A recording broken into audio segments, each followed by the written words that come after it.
Bonjour à toutes et à tous, bienvenue dans ce nouveau numéro en direct du Buzz TV de TV Magazine. Nous sommes partis pour une demi-heure de direct avec vous, comme tous les matins, toutes vos questions et notre invité du jour, qui est l'une des révélations, si ce n'est la révélation de la 10e saison du concours de chant le plus populaire de France. Que ce soit Nikos Aliagas qui gobait des mouches en coulisses devant sa prestation, ou encore les coachs électrisés par son talent, ce chanteur au look débraillé a ensorcelé le plateau tout entier grâce à sa voix incroyable. Mais le chemin est encore long pour cet artiste dont le nom de famille vous sera très certainement singulier. Comment envisage-t-il la suite de l'aventure? Comment s'est-il préparé? Voilà quelques questions qu'on va lui poser dans quelques instants. Bonjour Jim Bauer. Bonjour. Bienvenue sur le plateau du Buzz TV. C'est un vrai plaisir de vous recevoir. Alors comme je le disais en introduction, vous êtes l'un des talents les plus épatants de cette 10e saison de The Voice. Et ce samedi, les téléspectateurs vous retrouveront donc toujours sur TF1 à l'occasion du lancement des battles. Alors vous vous êtes qualifié pour cette manche le 13 février dernier, on le rappelle, lors des auditions à l'aveugle. 3 coachs sur 4 quand même se sont retournés devant votre prestation en seulement 20 secondes. Lorsque vous revoyez ces images, lorsque vous voyez d'ailleurs en direct même ces 3 fauteuils qui se retournent, ces 3 grands noms de la chanson française, comment vous réagissez? Qu'est-ce qui se passe dans votre tête à ce moment-là? Je découvre ce qui s'est passé. Vous découvrez ce qui s'est passé? Oui, parce qu'en fait, je ne l'ai pas du tout vécu pareil. Quand je suis arrivé sur le plateau, en fait, j'ai commencé à chanter, j'ai fait la première phrase et je ne sais pas pourquoi, il m'est venu une sorte de « c'est mort ». Vous vous êtes dit « ça ne va pas le faire ». Ouais, c'est mort. Donc je me suis dit « vas-y, fais-toi kiffer, vis ton truc ». Et donc j'ai fermé les yeux. Ouais. Et en fait, je les ai réouverts 1 minute 30 après. Donc en fait, quand j'ai réouvert les yeux, ils étaient tous, enfin les 3 retournés. Parce qu'on rappelle pour les téléspectateurs que le son qu'on entend à l'écran lorsqu'il buzz, on ne l'entend pas sur le plateau. Exactement. Voilà. Donc vous avez découvert ça 1 minute 30 après. Mais Voilà. pourquoi ce pessimisme? Pourquoi vous pensiez que les coachs n'avaient pas retourné? En fait, je pense que c'est une réaction presque un petit peu aussi que je me suis presque imposée pour justement enlever l'enjeu. Moi, je suis très mauvais dès qu'il y a de l'enjeu. Ouais. Donc, je pense que j'ai un peu aussi choisi ça très vite pour me dire « fais ça de manière centrée pour toi et pas pour l'enjeu, etc. » Et donc, en fait, me dire « c'est mort, c'est perdu », ça m'a permis d'être sincère, je pense, aussi. Enfin, je le vois comme ça. Mais après, et 1 minute 30 après, quand vous avez ouvert les yeux et que vous avez vu ces 3 coachs retourner, comment vous avez fait pour ne pas être perturbé, vous qui pensez en plus à l'époque que personne n'allait être séduite par votre chanson? En fait, j'étais à ce moment-là du coup assez centré. Ouais. J'ai regardé, mais je sais pas ce que je voyais. J'avais l'impression de voir les œufs quand on va au ski là, qui sont retournés. Et je me suis dit ok cool. Et puis j'ai continué de chanter en gros en mode concert. D'accord. Donc après, j'ai réalisé quand je pose la guitare que là il y a les lumières qui s'allument, qu'on parle avec les coachs, etc. Là à ce moment-là, on réalise mais je suis rentré dedans après et je ne pensais pas à ça. En fait. Mais j'ai eu un blackout, je ne me souvenais pas de la prestation. D'accord, oui c'est ça, c'est l'enjeu qui était effectivement... On est plusieurs d'ailleurs à avoir eu ça. D'accord, c'est-à-dire que oui, votre mémoire a éludé complètement ce moment. Ouais. Vous étiez lancé à 200 km/h sur l'autoroute du succès, c'est pour ça, vous allez beaucoup trop vite. Jim, je rappelle, on est en direct sur la page Facebook de TV Magazine et sur lefigaro.fr. Vous pouvez lui poser toutes vos questions. Qu'avez-vous pensé de sa prestation le 13 février dernier lors des auditions à l'aveugle sur TF1? Est-ce que vous pensez qu'il peut aller au bout de l'aventure? Pourquoi pas? Dites-nous tout. En attendant, voici les news médias avec Nathalie Chuc. Salut Nathalie. Bonjour Damien, bonjour Jim. Alors Nathalie, c'est un plaisir déjà de vous retrouver. Et on va commencer les audiences. Merci. Du coup, quelle chaîne est arrivée en tête hier? Alors sans surprise, hier, TF1 est arrivé en tête des audiences avec le match de football France-Ukraine, avec 6 millions de supporters devant leur poste. France 2 atteint la 2e marche du podium avec la fiction Disparition inquiétante avec Sarah Forestier, 4 millions et plus de téléspectateurs. Et puis la compétition continuait sur M6 avec Top Chef, donc qui est à la 3e place du podium.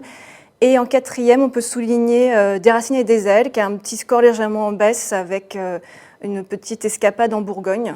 1,8 million de téléspectateurs. Ce qui est pas mal du tout, ce qui est très bien. Alors, après vos études, Jim, vous vous êtes dirigé vers le cours Florent à Paris, je crois. Est-ce que ça veut dire que vous auriez pu envisager une carrière d'acteur quand on voit les scores de la fiction française? Après tout, on se dit que c'est un métier assez alléchant. Est-ce que c'est quelque chose qui vous donne encore envie? Alors je pense qu'aujourd'hui c'est quelque chose qui me donnerait envie d'une manière un peu pour le fun, mais je me concentrerai pas sur ce combat-là, parce que c'est dur de devenir acteur. Mais il y a un moment où ça a été évidemment envisagé. Quand on est dedans, moi en plus j'ai fait les cours Florent à une époque où on pouvait faire quelque chose d'assez intensif, j'étais à 45 heures par semaine. Donc à ce moment-là, ouais, j'étais presque dans un truc où c'était plus la musique que je voulais faire. Mais la musique m'a vite rattrapé et je suis repassé. Et qu'est-ce qui fait que la musique vous a rattrapé à un moment donné? Qu'est-ce qui fait que justement vous avez décidé de devenir chanteur et non acteur? En fait, je continuais quand même, pendant les cours Florent, à gagner ma vie en faisant des concerts dans des bars, dans la rue, dans le métro, etc. Et donc, c'était mon job étudiant, en gros, mais du coup, je continuais d'en faire de la musique, forcément. Et en fait, à un moment, je sentais quand même que c'était plus... Si je devais en quitter un, c'était pas la musique. Il y avait quelque chose où j'étais vraiment à ma place. Et le théâtre et le cinéma, c'est quelque chose dans lequel je m'épanouissais aussi, mais il manquait une dimension quand même. Alors justement, le cinéma, on va en parler tout de suite. Avec cette animatrice, vous allez comprendre pourquoi, d'M6, qui a annoncé son départ, et une animatrice importante en plus.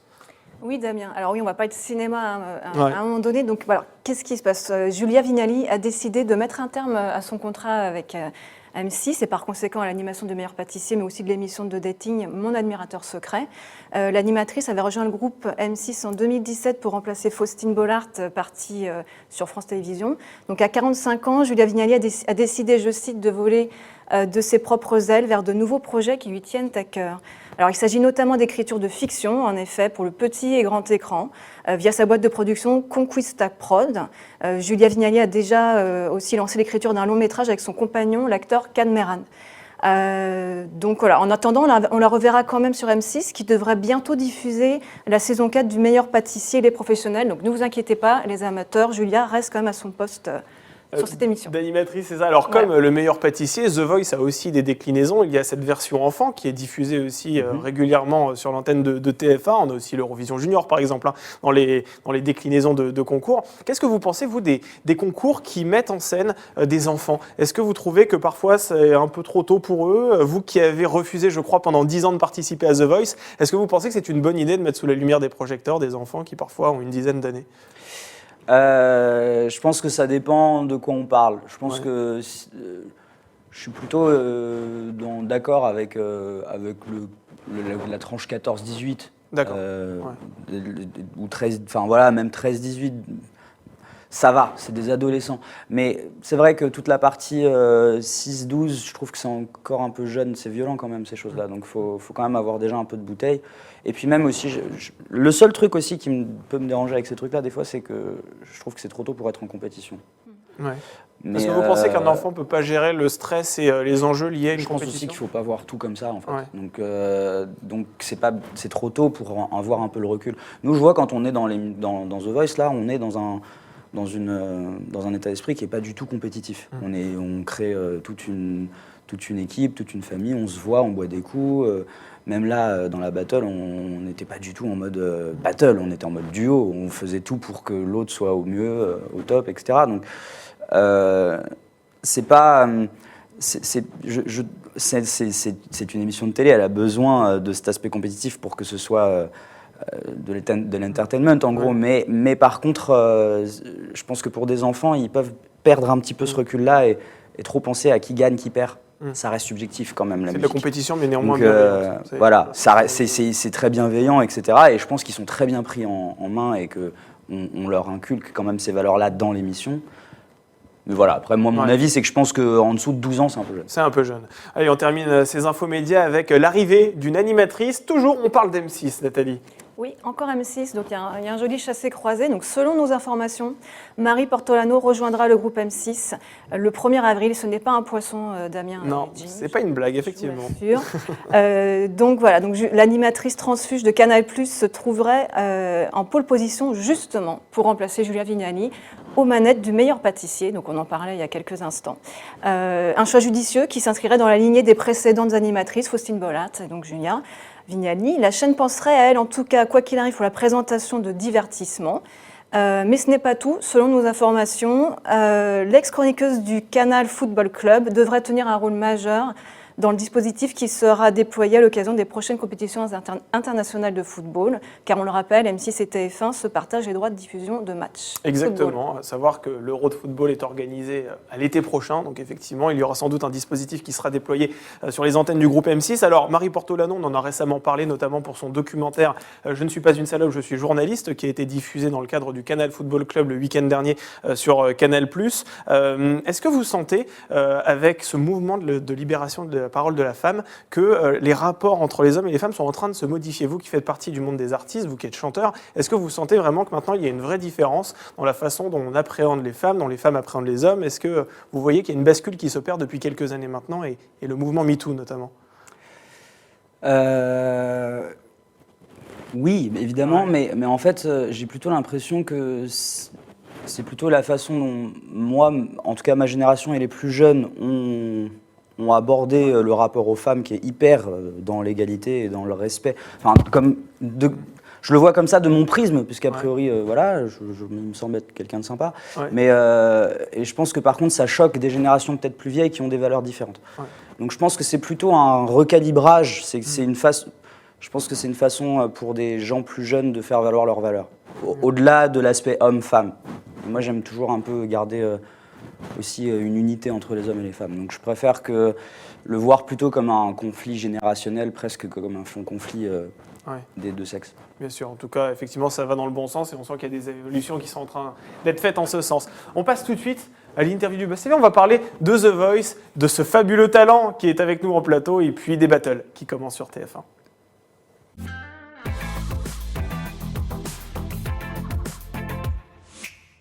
Alors, Jim Bauer, je le rappelle, TF1 donne le coup d'envoi des battles ce samedi à 21h05. Il s'agit donc, on le rappelle, d'un duel vocal, voix contre voix, que votre coach, Marc Lavoine en l'occurrence, vous imposera. Mais avant qu'on parle de cette nouvelle étape, j'aimerais que l'on revienne sur l'audition à l'aveugle que vous avez passée avec brio le 13 février dernier. Au moment de franchir cette grande porte, de fouler ce grand plateau, dans quel état d'esprit vous étiez? Alors vous avez dit qu'effectivement vous avez fermé les yeux au moment de commencer votre chanson, mais au moment où vous franchissez, vous foulez ce plateau, là à ce moment-là vous pensez quoi? Qu'est-ce qui se passe dans votre tête? Bah, je pense rien. Je fais attention à ça. Ouais, vous pensez rien du tout? Non, il faut que la chanson, elle me remplisse. Alors, vous êtes illustré, pour ceux qui ne l'ont pas vu, sur le plateau de The Voice sur TF1, en reprenant le titre de James Brown, intitulé « It's a man's world ». Pourquoi vous avez décidé de choisir cette chanson? Parce que c'est la chanson qui m'a accompagné pendant des années quand je jouais partout, même dans d'autres pays et tout ça. J'ai toujours eu ma guitare et ça a toujours été un peu ma chanson clé pour déverrouiller les situations, quoi. Mais ce titre, il est sorti en 1966. Vous n'avez même pas 30 ans. Est-ce que vous diriez que vous êtes, si j'ose dire, un vieux dans un corps de jeune? Non, ça, je pense pas. Non, ça je pense pas. C'est pas vraiment de votre génération. J'écoute énormément de choses d'aujourd'hui et de demain, mais simplement... je pense que j'étais un peu un vieux dans un corps de jeune entre 15 et 22, ce qui fait que j'ai une bonne culture de la musique des années 60 à aujourd'hui. Et c'est vraiment cette culture musicale dans laquelle vous vous reconnaissez, plus que dans celle actuelle, ou bien vous écoutez vraiment de tout? Non, je me reconnais plus dans la musique actuelle que dans la musique des années 60, 70, 80, mais... Après ça, cette chanson, elle incarnait quelque chose pour moi de symbolique. Ouais. C'est pas vraiment une musique que j'écoute aujourd'hui. Enfin, j'ai écouté, j'ai digéré aussi, quoi. Ouais. Là, aujourd'hui, moi, j'écoute des choses comme Billie Eilish ou des choses comme ça plutôt. Mais le fait est que c'est une musique qui m'a accompagné. C'est avec ça que j'ai appris la musique. C'est avec ça que je me suis défendu dans la rue et tout ça. Et donc, du coup, ça a incarné quelque chose pour moi de passer la première étape au moins avec ça déjà. Alors là, vous avez un avantage dans la compétition, Jim, c'est que vous n'êtes pas un chanteur qui fait des vocalises sous sa douche le week-end quand il a du temps.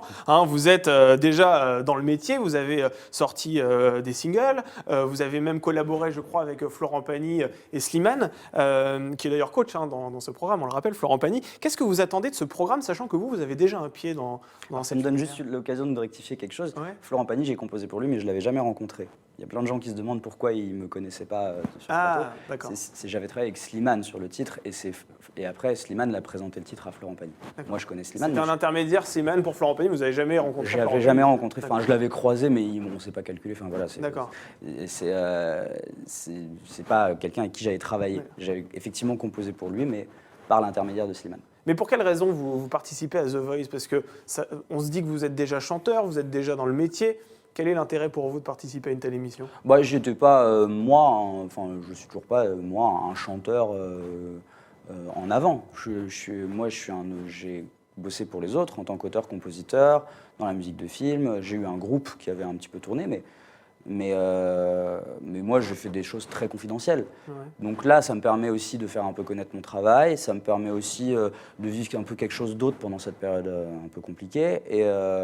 Et puis en même temps, j'ai eu plein d'idées en fait qui sont venues dans le mois de juillet, août, où je me suis dit ce serait rigolo de faire ça dans l'émission quand même. Et du coup, vu que j'étais quand même en contact avec eux depuis plusieurs années, du coup, là, je les ai appelés, je leur ai dit ça peut être cool cette année. Juste avant de passer aux questions des internautes, parce qu'il y a déjà beaucoup de réactions sur la page Facebook de TV Magazine, c'est vrai que vous avez confié à nos confrères de Télé Loisirs que vous avez refusé de participer à cette émission pendant 10 ans. Qu'est-ce qui a fait que vous avez accepté pour cette saison d'y participer? C'est ça, c'est un recul, c'est un besoin aussi que quelque chose d'autre se passe, de foutre un petit coup dans la fourmilière de ma vie. Ouais. Je pense que c'est un super coup du sort que j'ai refusé pendant 10 ans de le faire, parce que si je l'avais fait il y a 10 ans, ça aurait été inintéressant. Pourquoi? J'aurais été trop jeune, Ouais. j'aurais pas abordé l'émission de la même façon, j'aurais peut-être été un petit peu plus en force avec les choix de chansons, avec, je sais pas, ce que j'aurais voulu dire de moi, ou j'en sais rien. Enfin, j'étais trop jeune, je voulais encore être quelqu'un d'autre, je voulais encore devenir les gens dont je suis fan, et pas être moi-même. Et je pense qu'aujourd'hui, j'ai la maturité quand même de au moins oser être moi-même, un peu en roue libre, sans trop savoir où ça me mène d'ailleurs. Allez, on passe du côté des internautes, Nathalie. Oui, j'ai une question très précise de Damien qui vous demande quel souvenir gardez-vous du coaching de Vald avant votre battle? Qu'est-ce que ça vous a apporté? Qu'est-ce qu'il vous a apporté, pardon? Vald, il apportait un côté un peu nonchalant dans le coaching. Il nous incitait un peu à nous en fiche, poli, à être un peu plus chill, quoi. Donc il nous a pas coaché d'un point de vue technique, parce que c'est plus un rappeur, et là, en l'occurrence, il nous coachait sur une chanson qui est rock. Donc il nous amenait plutôt l'attitude, en fait. Il nous a plutôt fait travailler ça. Alors, le seul qui ne s'est pas retourné, c'est Vianney. Tous les autres coachs se sont retournés sur votre prestation lors des auditions à l'aveugle. Est-ce que vous avez compris pourquoi Vianney ne s'était pas retourné? Parce que nous, on n'a pas compris. Et d'ailleurs, il n'apporte pas réellement d'explication. Peut-être que ça a été coupé au montage, d'ailleurs. Non, il n'y a pas eu d'explication claire, mais je pense simplement que les coachs, des fois aussi, ne se retournent pas parce qu'ils se disent qu'il y a peut-être d'autres coachs qui sont plus intéressants pour la personne qu'ils entendent, et qu'ils ont quand même une limite aussi dans ce qu'ils peuvent remplir dans leurs équipes. Donc j'imagine que c'est ça, puisqu'il ne m'a pas fait de remarques négatives a priori. Mais enfin, quoi qu'il en soit, c'est son droit, et c'est cool, et il m'a fait que des compliments derrière. Moi, ce qui m'intéresse, c'est ce qu'il pense. Alors vous avez choisi Marc Lavoine. Vous auriez pu choisir Amel Bent ou Florent Pagny. Pourquoi Marc Lavoine? Je pense qu'on a plus de sensibilité commune, même si je pense que j'ai plein de sensibilités communes avec les autres aussi, mais je pense que je prenais moins de risques au niveau des choix de chansons derrière, au niveau de la vision de comment il faut incarner quelque chose, au niveau de la vision du métier. Puis il va plus loin que la musique. Moi, c'est ça que j'aime bien. Il est acteur, il est sensible. Il y a quelque chose. On parle de quelque chose qui va un peu plus loin que juste la technique, quoi. Alors souvent, c'est vrai que lorsqu'un coach se retourne, on s'en rend compte dans l'émission, il indique souvent à son talent qu'ils vont travailler ensemble, qu'il va le faire progresser. Bref, on a vraiment l'impression que le coach va lui consacrer des heures et des heures de formation. Qu'en est-il en réalité? Est-ce que Marc Lavoine a passé des journées entières à vous coacher vocalement? Est-ce qu'il vous a donné énormément de conseils? Comment ça se passe en coulisses? En fait, on a plein de coachs, en plus des coachs, des coachs stars de l'émission. Et donc, en fait, on a plusieurs coachings vocaux, plusieurs coachings scéniques, des répétitions, et on a un gros coaching en studio avec Marc. Et là, en l'occurrence, il y avait Vald aussi.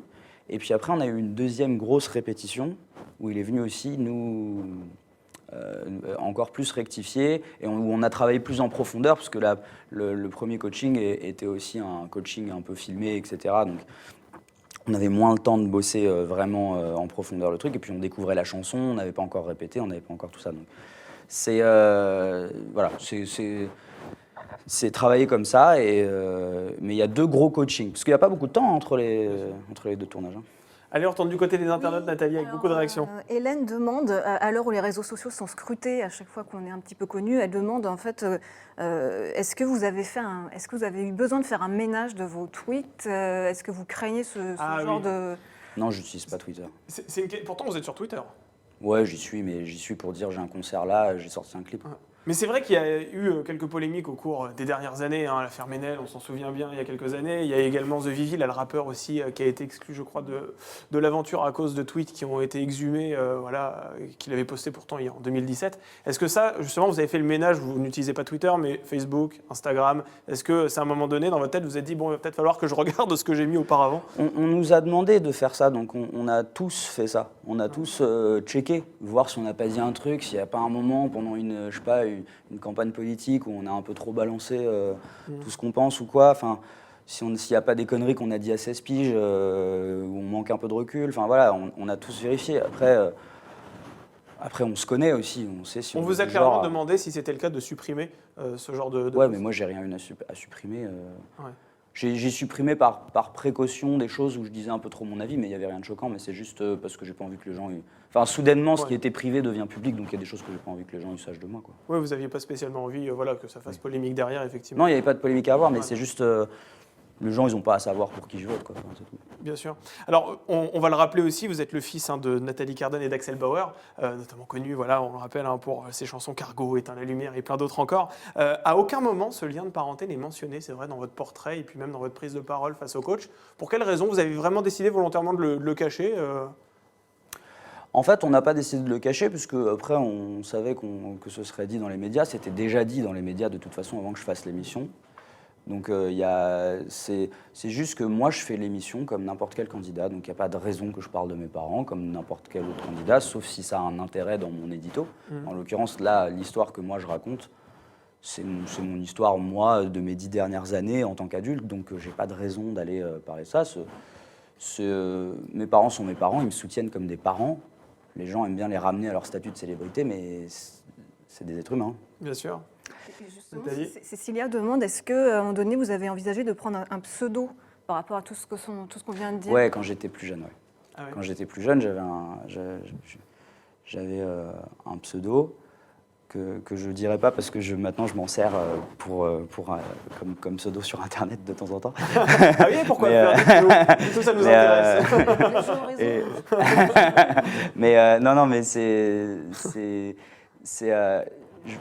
en fait, j'ai réalisé au fur et à mesure que les enfants de célébrités que moi je prenais comme exemple dans la gestion de cette problématique-là dans leur vie, avaient tous gardé leur nom de famille en fait. Ouais. Notamment Jeff Buckley ou Charlotte Gainsbourg, Oui. qui sont en fait des gens qui pour moi ont réussi à s'approprier ce nom-là. Il faut aussi enlever un peu faut aussi pas trop donner de mystère à ça. Enfin, voilà, c'est nos parents, ils sont là et ils nous soutiennent. Et comme tous les parents du monde, en fait, c'est inintéressant, en fait. Ouais. Voilà, c'est juste... Bien sûr. Après, ils ont leur métier. Ouais. Il se trouve que leur métier, de temps en temps, il y a des caméras devant, mais c'est tout, quoi. Et est-ce que vous en avez parlé avec eux, justement, de votre prestation à The Voice? Est-ce que vous avez débriefé ensemble? C'est vrai qu'ils ont un œil quand même assez acéré sur la musique? Non, parce qu'on a débriefé, ils m'ont dit que c'était super, bravo, génial, machin. Mais, forcément, ils ne sont pas très objectifs. Mais je veux dire, j'ai toujours, ça je l'avais précisé d'ailleurs dans une interview, j'ai toujours mis un point d'honneur, c'est aussi pour ça que j'ai joué dans la rue ou dans les bars, etc., où j'ai fait tout mon chemin petit à petit comme ça en fait, ouais. Parce que j'ai toujours voulu vraiment faire mon chemin tout seul. Je pense qu'un des trucs dont on souffre un peu quand on est enfant, du fait d'être un enfant de célébrité, c'est qu'on nous attribue jamais nos victoires. On nous dit toujours, ah bah t'as de qui tenir, ah bah machin, tu vois. Et on nous prête une vie qu'on n'a pas toujours, on part pas du principe qu'on nous connaît pas, on part du principe qu'on sait qui on est, qu'on connaît notre vie, et quand on fait quelque chose de bien, on nous dit, ah bah c'est parce que t'as quelqu'un au-dessus de toi. Et en fait, je pense que du coup, quand t'as 16-17 ans, le vrai besoin que t'as, il est de faire ton chemin et qu'on te reconnaisse pour ton propre chemin. Donc moi, j'ai été dans le refus. Et je pense que ça, c'est encore quelque chose qui est en moi, dans le refus de toute aide. Et je les ai beaucoup mis de côté là-dessus. Je leur ai beaucoup demandé de me laisser faire mon chemin, de ne pas interférer dans mon métier. Ouais. Enfin, dans ce que je percevais comme étant mon futur métier. Donc du coup, ils ont respecté ce choix-là, ils le comprenaient, parce qu'ils voyaient aussi mon parcours. Donc j'ai fait mon chemin en jouant dans les bars, en faisant tout le chemin comme tout le monde, et puis ça m'a amené à The Voice aujourd'hui, en passant par tout ce que j'ai fait avant. Mais est-ce que, ça c'est vrai que vous n'y pouvez absolument rien, mais c'est vrai qu'on va toujours vous ramener à vos parents. Effectivement, à un moment donné, vous allez faire votre propre nom, mais à un moment donné, on va toujours vous dire, vous êtes le fils d'un tel et d'une telle. Est-ce que ça, c'est à un moment donné aussi pesant pour vous? Est-ce que ça vous agace tout simplement, ou est-ce que vous l'acceptez Oui, ce serait mentir de dire que c'est pas agaçant, mais après, j'y suis habitué, je suis né dans cette situation, donc j'ai pas connu comment ça... Je sais pas à quoi ça ressemble sans, en fait. Donc forcément, oui, c'est chiant, mais je pense qu'il faut arriver à faire parler de soi autrement, et au bout d'un moment, on oublie ce sujet-là, c'est tout, quoi. Donc j'ai d'autres choses à raconter, c'est ça qui est bien. Allez, on reprend une dernière question. Oui, justement, on parle de s'approprier des choses. Caroline demande quelles sont vos inspirations musicales quand vous étiez gamin ou maintenant. Qui vous a fait rêver? Quel disque? Jeff Buckley, beaucoup. Ouais. D'ailleurs, dans ma tête, même si je pense que ça apparaît pas vraiment comme ça dans l'émission, mais dans ma tête, la version de James Brown que j'ai fait était une version un peu façon Jeff Buckley, c'est-à-dire que je la faisais Telecaster voix avec un son de la reverb, etc., où je monte un peu dans l'aigu à la fin. Voilà, c'était un peu un mix entre... c'était ma vision de la chose, quoi, de mixer un petit peu les deux versions, quoi. Et est-ce que cette patte Jeff Buckley, on la retrouvera samedi lors des battles sur The Voice? Peut-être. Ou ce sera un peu plus... La chanson s'y prête pas forcément, mais... Est-ce que ça bougera un peu plus? Parce que c'est vrai que l'interprétation que vous avez faite était magnifique, mais très douce. Est-ce que là, ça va un peu plus déménager? Ça va pas encore être la folie furieuse. Ça va pas être la folie furieuse, d'accord. On ne sera pas sur du hard rock metal, d'accord. ce sera assez doux encore. Mais est-ce que ce genre de style, vous aimeriez aussi le manier? Parce que c'est vrai qu'on a l'habitude, et même j'ai été parcourir un petit peu vos vidéos sur YouTube, on vous voit sur des chansons très douces, très magnifiques, mais est-ce que vous aimeriez aussi que ça déménage un peu plus parfois? Ouais, mais alors j'ai besoin de beaucoup de préparation, de bien m'approprier les chansons. Je sais pas si c'est mon côté glandeur, flemmard, j'en sais rien, mais j'aime bien les chansons lentes, posées, canapé. Moi, j'aime bien la contemplation, en fait. Je n'ai jamais été quelqu'un qui aime trop les trucs qui dansent. J'aime bien écouter, mais moi, à faire et surtout à chanter, c'est pas mon truc. Mais il y en a 2-3 que je maîtrise. J'ai quand même des cartes dans mes manches. Bon, eh bien, écoutez, en tout cas, on va un peu vous bousculer parce qu'on va aborder notre dernière rubrique, vous allez voir, c'est le sucré-salé. Alors, Jim, on vous fait 2 propositions, tout simplement, et puis dans l'idée, il faudrait que vous n'en choisissiez qu'une. Vous allez voir, c'est pas si évident que ça. Si je vous dis Vianney ou Florent Pagny, vous choisissez qui? Vianney, parce qu'on a le même âge. Vous avez le même âge, effectivement. Kenji Girac ou Slimane? 2 vainqueurs de The Voice. Slimane. Vous avez travaillé avec lui aussi. Oui, et puis je lui dois beaucoup. C'est vrai, pourquoi? Parce qu'il m'a fait confiance à un moment où j'étais un gars qui joue dans un bar. Ouais. Et il m'a fait confiance pour des choses lourdes. Ouais. Donc ça, je lui revaudrai toute ma vie. Il vous a donné des conseils pour The Voice? Non, je l'ai fait The Voice en parlant à personne. Je l'ai décidé comme ça, du jour au lendemain. Personne n'était au courant. Les 3/4 des gens que je connaissais ne savaient pas que je faisais The Voice. Ça s'est passé très vite. Aya Nakamura ou Georges Brassens?